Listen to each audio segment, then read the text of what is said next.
estudantes do terceiro ano! Tudo bem com vocês? Temos mais uma aula de história. Vamos lembrar dos nossos combinados. Se você precisar sair, use máscara. Lave sempre suas mãos e procure um lugar bem confortável para você colocar seus materiais, fazer as atividades e aprender muito. E os materiais que nós vamos utilizar hoje? O caderno ou a folha para registrar a aula, lápis, borracha e lápis de cor. Eu vou dar um tempo para você deixar esse material bem pertinho de você.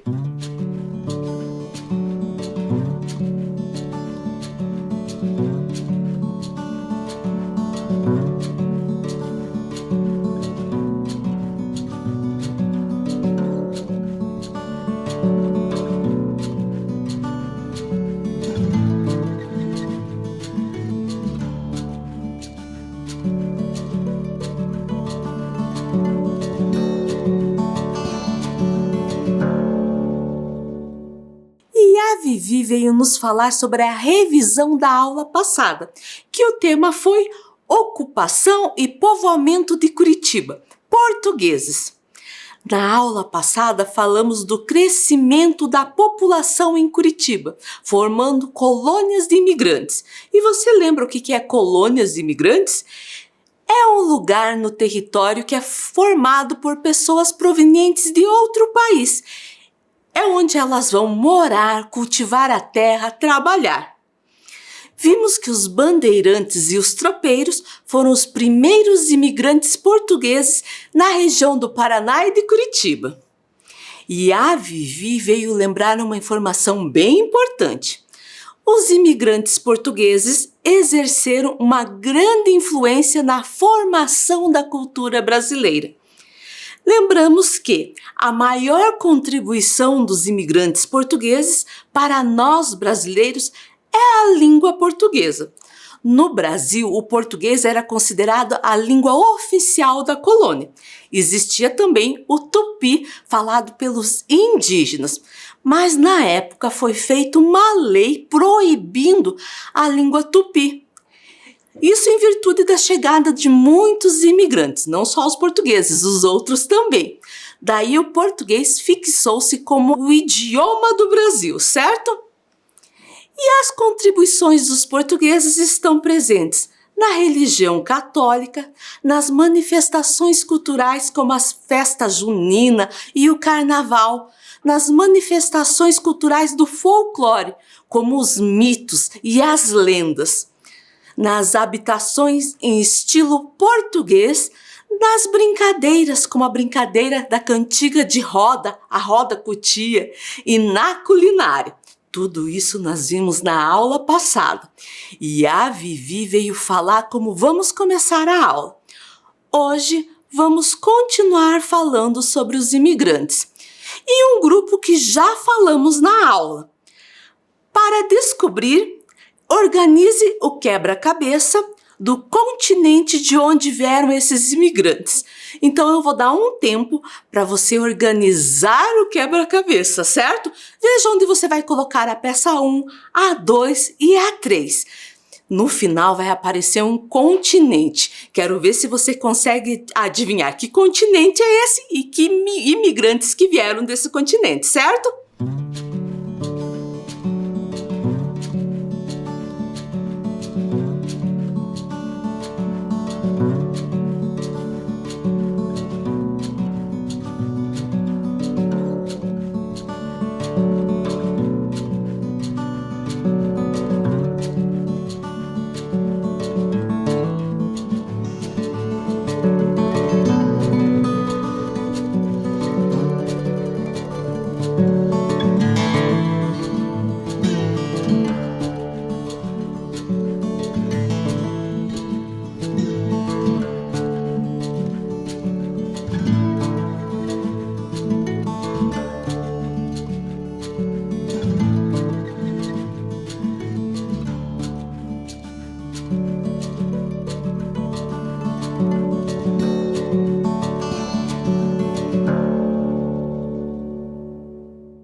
daí, já descobriu? Se descobriu, beleza, vamos ver se está certo. Se você não descobriu, vamos ver onde que dá para colocar cada peça. Onde você colocaria a peça número 1? Se você mostrou aí, acertou. E a peça número 2? Opa, tá fazendo certo? E a peça 3? E agora a peça 4? E a peça 5? E a 6? E você sabe que continente que formou? O continente africano. Então hoje nós vamos falar dos imigrantes africanos. E nós estamos na aula 16 e o tema da nossa aula, ocupação e povoamento de Curitiba, africanos. Então pegue lá o seu caderno, coloque a data que você está assistindo essa aula 16, História, ocupação e povoamento de Curitiba, africanos. Eu vou dar um tempo aí para você fazer.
Então vamos lá. E a Vivi já começa com uma pergunta. Os africanos são de que lugar? A Vivi acho que não prestou atenção, né? Como nós resolvemos o quebra-cabeça, já sabemos que eles vieram do continente africano, da África. Vamos conhecer um pouco mais desse continente? Então, no mapa mundi, nós vamos destacar o Brasil e também o continente africano, a África. A África é o terceiro continente mais extenso do planeta e o segundo continente mais populoso do planeta Terra, com cerca de 1 bilhão de pessoas e tem 54 países independentes. A África tem muitos pontos turísticos. Vamos conhecer alguns? A cidade do Cabo tem belíssimas praias e também safaris, que é um passeio no meio dos animais selvagens. E a cidade do Cabo fica na África do Sul. A Namíbia é por lá que fica um dos desertos mais secos do mundo. Você já imaginou um passeio junto aos gorilas? Lá em Ruanda dá para fazer esse passeio, na Montanha dos Gorilas, certo? No Parque Serengeti, você pode conhecer a fauna do continente, com gnus, hienas, leões, zebras, elefantes e crocodilos. E no ano passado nós estudamos sobre a árvore baobá. Lembram disso? Em Madagascar, tem a Alameda dos Baobás, que é o lugar que tem mais concentração dessas árvores. E olha aí, na tela tem as bandeiras dos países africanos. E na África, alguns países também foram colonizados por Portugal. E a língua deles também é o português, como Angola, Cabo Verde, Guiné-Bissau, Guiné Equatorial, Moçambique e São Tomé e Príncipe. E a Vivi tem mais uma pergunta. Por que os africanos vieram para o Brasil? Nas aulas sobre a diferença dos imigrantes, emigrantes, dos migrantes, nós falamos das pessoas que saem de um país não de uma forma espontânea, mas porque são forçados. Falei dos imigrantes forçados. Os africanos foram aprisionados, vendidos e escravizados. Esse tipo de imigração é chamada de diáspora africana. É claro que nem eu estou falando da época colonial. Os que vieram depois, por livre e espontânea vontade, são os imigrantes, certo? Para entender melhor essa diáspora africana, nós vamos ler um texto. Os africanos trazidos para o Brasil. No começo da colonização brasileira, em 1530, os portugueses instalaram as primeiras lavouras de cana-de-açúcar. Porém, esse empreendimento exigia um elevado número de trabalhadores, que não poderia ser obtido em um país tão pequeno como Portugal. Foi então que optaram pela escravidão para resolver essa demanda de mão de obra e, ao mesmo tempo, ampliar os lucros com a atividade agrícola. Primeiro foram explorados os indígenas brasileiros, após as populações africanas. O tráfico de africanos escravizados para o Brasil ocorreu entre o século XVI e XIX. Uma enorme quantidade de pessoas foram retiradas de seus locais de origem para terem sua força de trabalho aproveitada em terras brasileiras. Além do número de africanos transformados em escravizados, devemos também destacar que uma enorme quantidade de prisioneiros morriam nos porões dos navios negreiros. Quase metade dos negros trazidos da África acabavam falecendo na travessia do Oceano Atlântico. Mesmo tendo acabado no ano de 1888, a escravidão ainda teve efeitos diversos na história brasileira.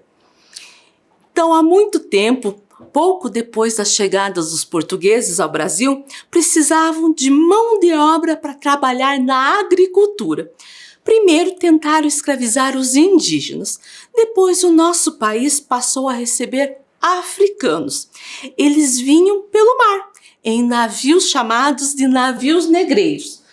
Muitos não chegavam até o Brasil, nessas terras brasileiras. Eles acabavam morrendo dentro do navio, no meio do oceano. Naquele tempo chegaram ao Brasil aproximadamente 4 milhões de africanos que foram escravizados. Somente em 1888 eles foram libertados. Mas apesar disso, a população negra do Brasil ainda sofre com o preconceito e com o racismo. E olha o que a Vivi veio nos ensinar. Você sabe o que é ser escravizado? Caracteriza-se por escravidão a privação do livre-arbítrio, a restrição da liberdade de trânsito e a perda da soberania sobre o próprio corpo. Escravo é quem ou aquele que, privado da liberdade, está submetido à vontade absoluta de um senhor, a quem pertence como propriedade.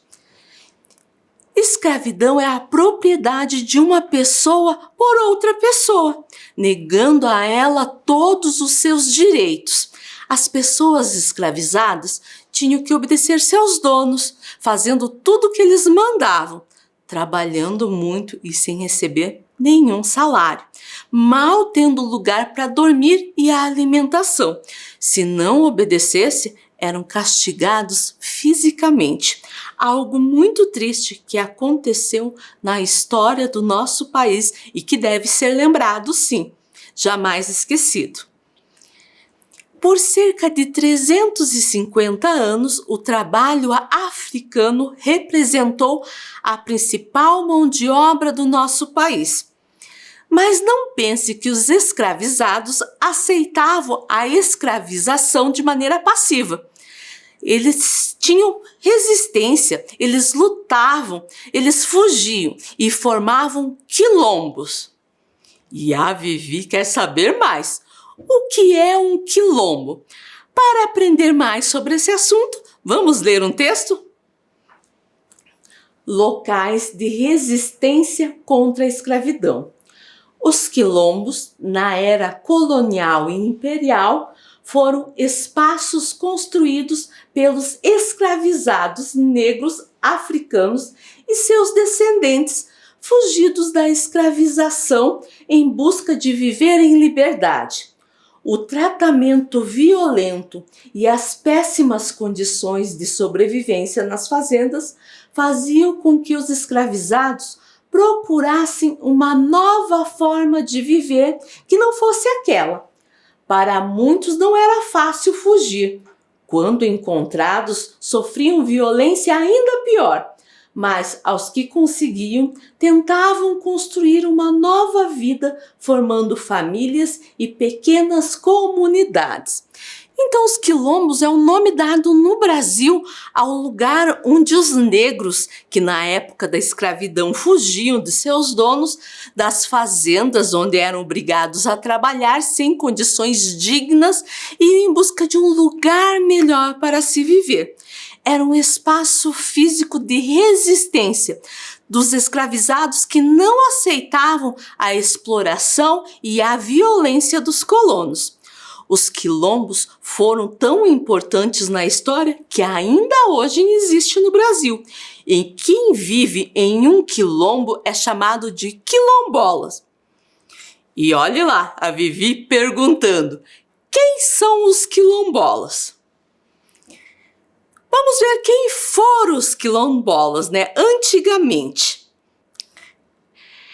Eram os descendentes e remanescentes de comunidades formadas por escravizados fugitivos para os quilombos entre o século XVI e o ano de 1888, quando houve a abolição da escravatura no Brasil. Então, a primeira ideia que vem à nossa mente quando se pensa em quilombos é que é um local isolado, formado por escravizados negros fugitivos. Essa noção, ela remete a um passado da nossa história, ligado exclusivamente ao período no qual houve escravidão no país. Porém, os quilombos não pertencem somente a esse passado escravistas. Quem são os quilombolas atualmente? Os habitantes de comunidades negras rurais formadas por descendentes de africanos escravizados, que vivem, na sua maioria, da agricultura de subsistência em terras doadas, compradas ou ocupadas há bastante tempo. Então, eles não são mais comunidades isoladas. Existem várias comunidades quilombolas espalhadas pelo território brasileiro. E eles estão lutando pelo direito da propriedade de suas terras, consagrado na Constituição Federal de 1988. Esse mapa do Brasil mostra as terras quilombolas em cada estado da federação, sendo que o número que está de vermelho são as terras já tituladas, onde os habitantes já têm o documento legal que dá o direito à terra. Onde está de laranja é o número de processos que estão ocorrendo junto ao INCRA, tramitando para que os quilombolas possam ter direito à terra. No Brasil, tem 1.767 terras quilombolas em processo e 181 terras quilombolas tituladas. E vamos ver ali no Paraná. No Paraná tem 38 em processo e apenas uma que é titulada, que já ganhou o documento, certo? Que nós vamos conhecer mais daqui a pouco. E olhe lá o que a Vivi tem a nos falar. Eu já ouvi falar do Quilombo dos Palmares, porque ele é tão importante na história do Brasil e onde ele fica. O Quilombo dos Palmares foi um importante quilombo da era colonial brasileira. Na época, localizava-se na Serra da Barriga, então capitania de Pernambuco. Chegou a ter 20 mil habitantes. Foi um grande símbolo de resistência dos escravizados no Brasil. E foi alvo de expedições organizadas tanto pelos portugueses e pelos holandeses também, que queriam destruir o local. Isso eles conseguiram em 1694. Atualmente, essa comunidade quilombola ainda resiste. Fica na Serra da Barriga, mas não mais na capitania hereditária de Pernambuco, mas sim no estado de Alagoas, na cidade da União dos Palmares, no Parque Memorial Quilombo dos Palmares.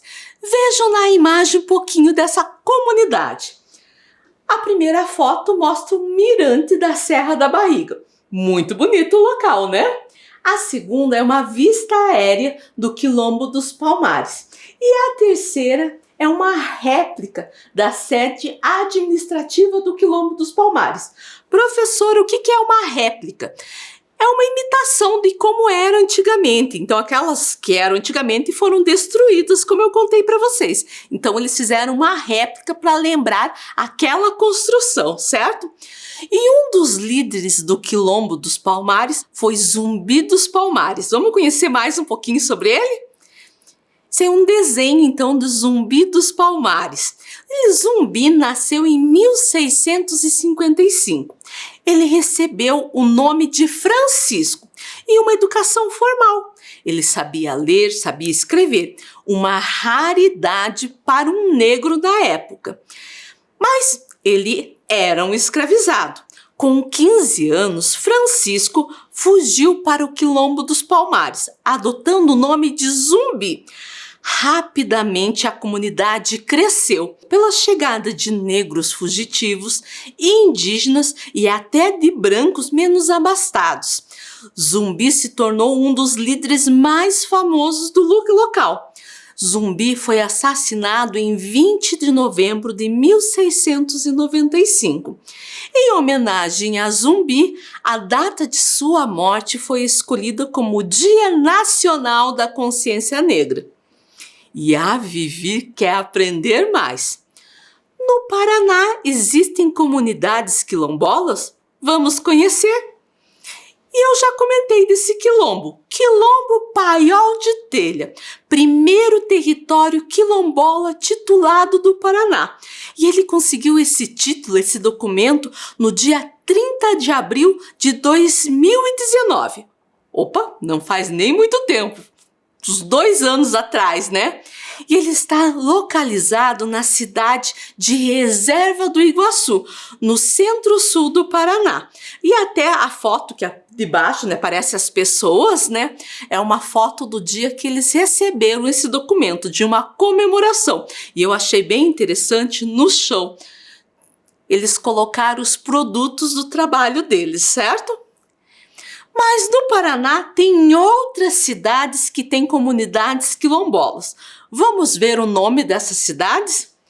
Comunidades quilombolas no Paraná. Então tem na cidade de Adrianópolis, Bocaiúva do Sul, Campo Largo, Candói, Castro, Cerro Azul, Curiúva, Doutor Ulisses, Guaíra, Guarapuava, Guaraqueçaba, Ivaí, Lapa, Palmas, Pinhão, Ponta Grossa, Reserva do Iguaçu, São Miguel do Iguaçu e Turvo. E a Vivi ainda tem dúvidas. Em Curitiba não tem comunidades quilombolas? E as pessoas concordavam com a escravidão? Em Curitiba não tem nenhuma comunidade quilombola registrada e nem com título de propriedade.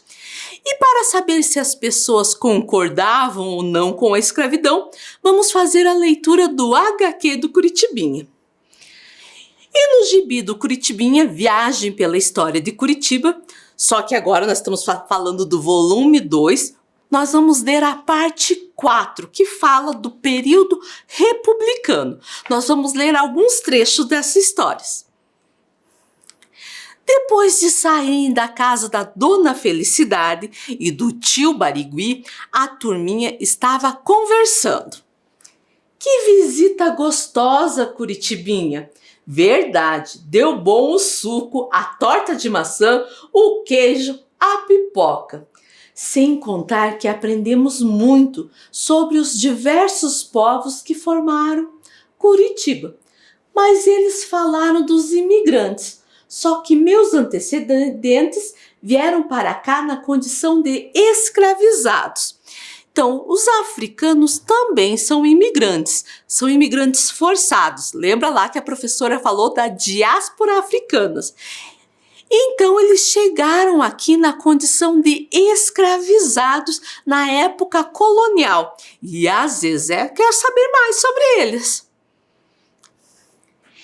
Ei, vamos falar com a Donana. Boa! Ela vai saber nos dizer quando os afrodescendentes conquistaram sua cidadania através da liberdade. A Zezé tem razão. A escravização dos africanos não aconteceu de uma maneira passiva, pois os africanos e seus filhos nascidos no Brasil resistiram e muito contra a escravidão. Eles lutavam pela liberdade, mas eles não lutavam sozinhos. Teve alguns fatos e pessoas que colaboraram com essa luta pela liberdade. Então, molecada, a história da libertação dos negros está ligada à proclamação da República. Elabore, e daí o Curiticão, piá intrometido. No final do século XIX, os bacharéis que retornavam à cidade divulgavam ideias revolucionárias. Dr. Pedrosa, Jesuíno Marcondes, o Baldino do Amaral, Emídio Westphalen. Se você observar esses nomes que a dona Ana citou, também vai ver que eles são ruas de Curitiba. Isto mostra que o nome das ruas não são escolhidos por acaso. São personagens da história que foram homenageados. Aí começou a disputa entre liberais e conservadores, os que queriam mudança e os que não queriam. Então vamos entender a diferença entre esses dois grupos, os liberais e os conservadores. Os liberais eram um grupo de pessoas que lutavam pela liberdade dos escravizados. Já os conservadores queriam que tudo se conservasse da mesma maneira, queriam que a escravidão continuasse. Novas lideranças surgiram do Liceu Paranaense e eles apoiaram os protestos a favor da abolição. Dario Veloso, Emiliano Perneta, Monteiro Tourinho, Emílio de Menezes. Então, outros nomes que foram importantes personagens de história e ainda hoje são, tanto que a gente encontra algumas ruas em homenagem a eles. A abolição é a completa extinção de alguma coisa. No caso, a abolição da escravatura que nós estamos lendo aí no gibi. E a abolição da escravatura foi um dos acontecimentos históricos mais importantes do Brasil naquela época, após a proclamação da independência. no dia 13 de maio de 1888, após 6 dias de votação e debates no Congresso, a princesa Isabel assinou a Lei Áurea, que decretava a libertação dos escravizados no país. Obrigada, dona Ana, a senhora nos ensinou muito. Meninos precisando, não se façam de rogados. A gente passa pelas ruas da cidade, muitas vezes sem se dar conta de que em cada personagem homenageado está uma parte da nossa história. Também quero virar nome de rua.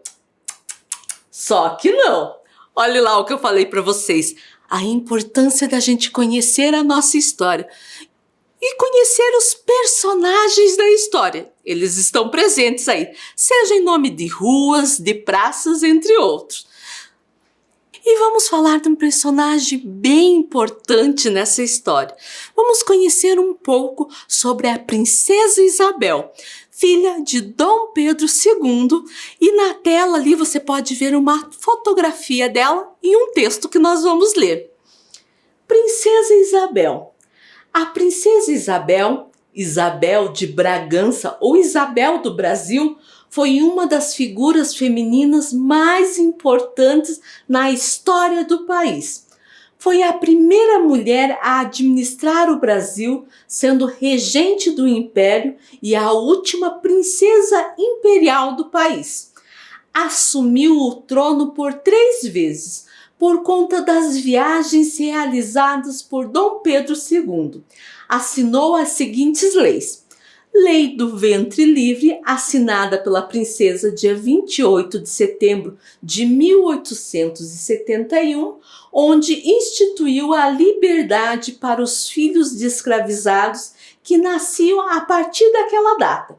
Lei Áurea, assinada dia 13 de maio de 1888, extinguiu a escravidão do país. Então, a princesa Isabel foi responsável por 2 leis bem importantes. A primeira, Lei do Ventre Livre, era que libertava as crianças nascidas e escravizadas a partir da data que ela assinou essa lei.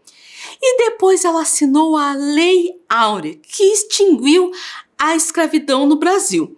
E ela era princesa, mas foi regente no Brasil, na época, colonial, no lugar de Dom Pedro II, 3 vezes. Então ela foi uma mulher bem importante na nossa história, certo? E vamos fazer uma atividade. Essa atividade se chama Siga o Caminho.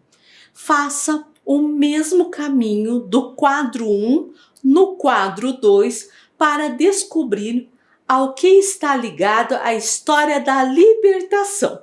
Então eu vou dar um tempo para você fazer esse caminho e descobrir esse tema tão importante, certo?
aí, conseguiu fazer o caminho e descobrir o que está ligado à história da libertação?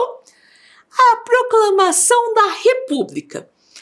Outra atividade: desenhe ou escreva sobre Zumbi dos Palmares. Falamos um pouquinho dele na aula, da importância dele para o Quilombo dos Palmares. Então agora eu quero que você faça um desenho ou escreva sobre ele. Eu vou dar um tempo aí para você fazer.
daí terminou sua atividade de desenho ou escrita sobre Zumbi dos Palmares? Se você não terminou agora, você pode terminar depois. Pode até pesquisar mais sobre o assunto. E a nossa aula terminou. Na próxima aula nós vamos continuar falando sobre os imigrantes africanos. Se cuidem!